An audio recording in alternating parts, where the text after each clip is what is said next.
Yo! What's up mga gamers? Ito, pakita ko sa inyo, napakalakas na hero na talagang pinalakas pa lalo. Ito si Julian. Pakita ko lang sa inyo kung bakit to lumakas ng gusto. Ginamitan to ng update. Yung update na bago.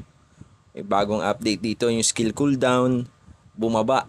From 10 seconds, naging 9 to 6 seconds na lang.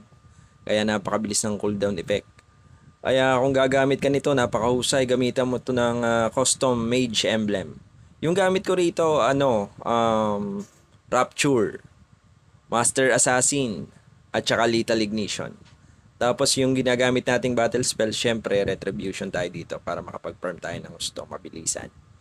Okay, kaya maganda rin. Yung build kong ginagamit dito inuuna ko dito Genius 1, tapos Arcane Boots. Pagkatapos ng Arcane Boots, tumitira tayo ng Feather of Heaven, Divine Glaive, Holy Crystal, at saka Immortal